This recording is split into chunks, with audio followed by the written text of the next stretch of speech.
John 13. It was before Passover, and Jesus knew that the time had come for him to leave this world and to return to the Father. He had always loved his followers in this world, and he loved them to the very end. Even before the evening meal started, the devil had made Judas, the son of Simon Iscariot, decide to betray Jesus. Jesus knew that he had come from God and would go back to God. He also knew that the Father had given him complete power.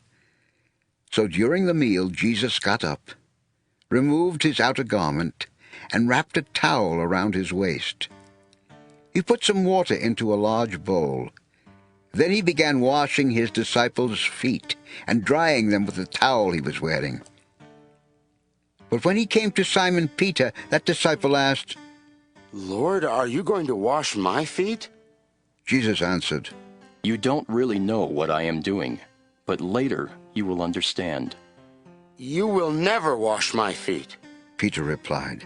"If I don't wash you," Jesus told him, "you don't really belong to me." Peter said, "Lord, don't wash just my feet. Wash my hands and my head." Jesus answered, "People who have bathed and are clean all over need to wash just their feet. And you, my disciples, are clean, except for one of you." Jesus knew who would betray him. That is why he said, "Except for one of you." After Jesus had washed his disciples' feet and had put his outer garments back on, he sat down again. Then he said, "Do you understand what I have done? You call me your teacher and Lord, and you should, because that is who I am. And if your Lord and teacher has washed your feet, you should do the same for each other. I have set the example, and you should do for each other exactly what I have done for you. I tell you for certain that servants are not greater than their master, and messengers are not greater than the one who sent them. You know these things, and God will bless you if you do them. I am not talking about all of you. I know the ones I have chosen, but what the Scriptures say must come true, and they say, 'The man who ate with me has turned against me.' I am telling you this before it all happens. Then, when it does happen, you will believe who I am. I tell you for certain that anyone who welcomes my messengers also welcomes me, and anyone who welcomes me welcomes the one who sent me."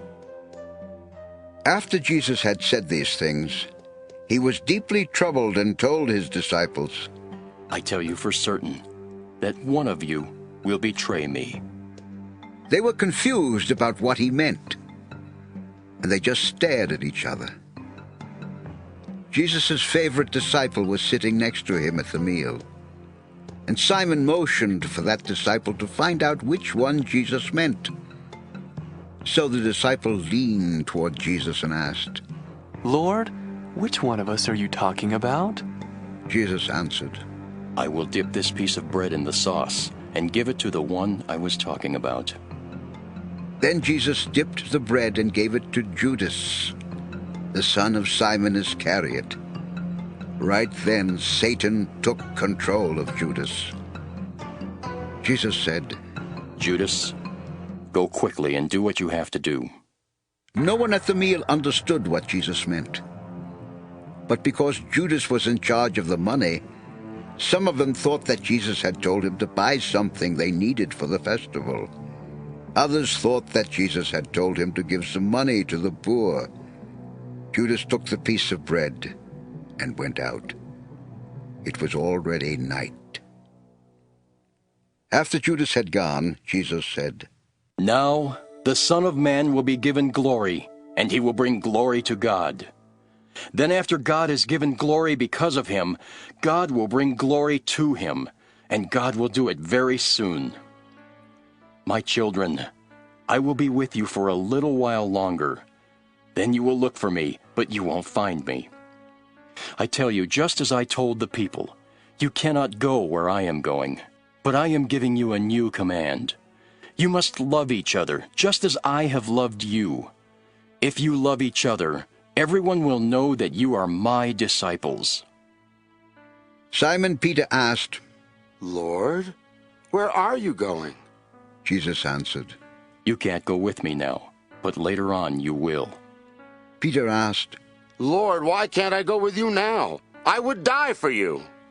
Would you really die for me? Jesus asked. I tell you for certain that before a rooster crows, you will say 3 times that you don't even know me.